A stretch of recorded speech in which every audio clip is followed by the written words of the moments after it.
Sir मुझे यहीं उतार दीजिए। क्यों अर्जुन, तुम्हारा घर तो आगे है ना? सर एक छोटी सी रिक्वेस्ट थी, थाने और मारपीट वाली बात भैया भाभी को पता ना चले। ठीक है, तुम निश्चिंत रहो, लेकिन एक बात मैं कहना चाहता हूँ। कॉलेज में आज जो कुछ हुआ, आगे से ऐसा नहीं होना चाहिए। नहीं तो सच में तुम्हारे भैया भाभी को यह बात पता चली तो उनके दिल को बहुत ठेस लगेगी। ठीक है सर, मैं ध्यान रखूंगा। रात बहुत हो चुकी है, घर जाओ, आराम करो और अपना ख्याल रखना।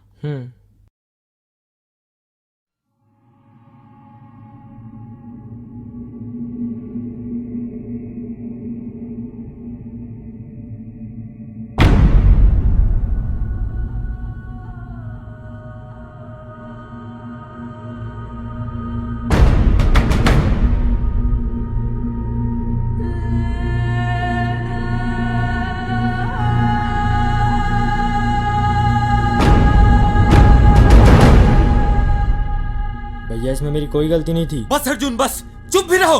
गलती किसी की भी हो, लेकिन आज तुमने जो किया उससे हमारे परिवार की इज्जत में आंच तो आई होगी ना।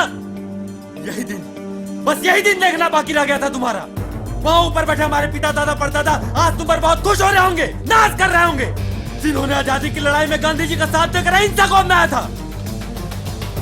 आज उन्हीं का खून देखो, गुंडागर्दी कर रहा है, कॉलेज में मारपीट कर रहा है, लड़ाई झगड़ा कर रहा है, जेल जा रहा है। बस भी कीजिए, क्यों डांट रहे हो उसे? वो कह तो रहा है ना कि सिद्धार्थ और उसके दोस्तों तुम चुप रहो। तुम्हारे इसी लाल प्यार ने बिगाड़ के रखा इसे, सर पर चढ़ा के रखा इसे। भैया भाभी को क्यों दबा रहे हो? गांव के बड़े अमीरों के सामने दब के तो अपना गुस्सा यहाँ उतार रहे हो। अर्जुन!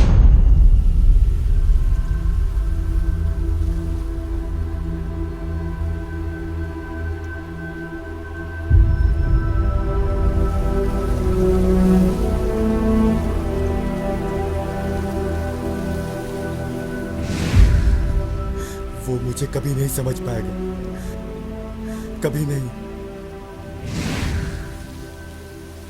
अर्जुन हर वो बात समझता था जो उसके भैया उसे समझाना चाहते थे, पर शायद भैया ही अर्जुन को नहीं समझ पा रहे थे। सच तो यह है कि अर्जुन खुद को ही नहीं समझ पा रहा था।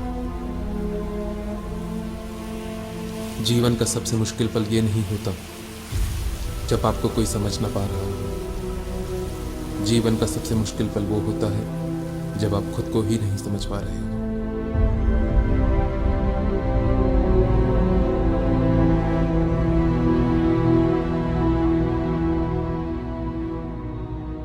अरे अर्जुन, यहां क्या कर रहा है बेटा?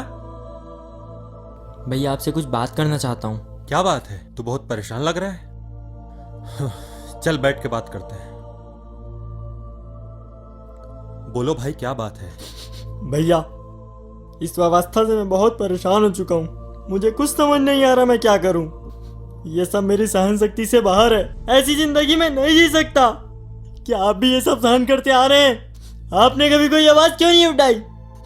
क्यों भैया, क्यों?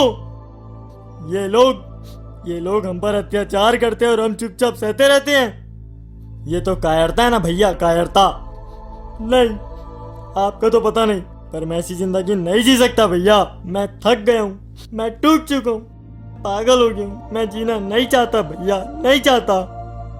अर्जुन मेरे भाई, धीरज से काम लो। अर्जुन मेरी तरफ देखो। अर्जुन, मैंने तुम्हें बचपन से पाल पोस कर बड़ा किया है और तुम्हारी हर गतिविधियों पर नजर रखते आ रहा हूं। अर्जुन, ये भारत देश है। यहां आजादी के बाद भी हमें स्वतंत्रता नहीं मिली। अर्जुन, हमें इन व्यवस्थाओं को समझना होगा। अगर हमें जीवन में आगे बढ़ना है तो हमें स्वयं कुछ कदम उठाना पड़ेगा। अर्जुन, हमें गांधी जी के बताए मार्ग पर चलना होगा। अर्जुन, हमें सच्चाई को स्वीकार करना होगा और हिंसा से नहीं, अहिंसा का रास्ता अपनाना होगा। अर्जुन, और अगर तुम इस देश के सिस्टम को बदलना चाहते हो, सब कुछ बदलना चाहते हो, शुरुआत तुम्हें स्वयं करनी होगी। फिर देखो लोग तुम्हारे पीछे कैसे चले आते हैं। अर्जुन, जाओ अर्जुन, जाओ, मेरी बातों को सोचो और इस पर विचार करो। फिर फैसला लेना कि तुम्हें क्या करना है, और तुम्हारे हर फैसले पे मैं तुम्हारे साथ हूं। जाओ मेरे भाई।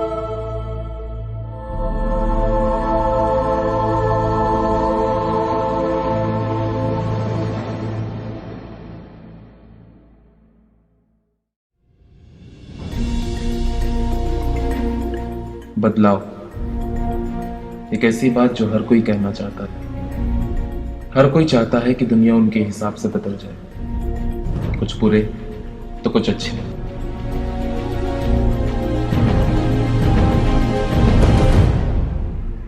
बदलना मैं भी चाहता था, समाज में फैली बुराइयों को बदलना, अपने आसपास के माहौल को बदलना।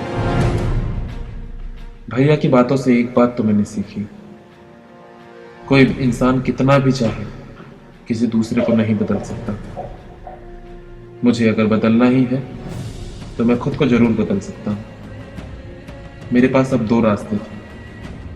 पहला, बुराई को मिटाने के लिए बुरा बन जाऊं और उनका आईना बनकर उन्हें दिखा दूं कि वो कितने गलत हैं। अब दूसरा रास्ता जो भैया ने दिया। खैर, मैंने अपना रास्ता तो चुन लिया क्योंकि मैंने अपना धैर्य नहीं खोया। अब बारी आपकी। आप कौन सा रास्ता चुनते हैं?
तुम्हें 3.5 लाख रुपए डोनेशन देना पड़ेगा, तुम्हारा एडमिशन हो जाएगा।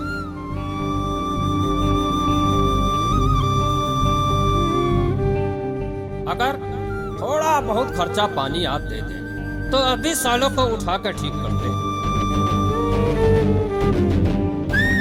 यहाँ से शहर जाने और आने में कुछ समझ गए ना?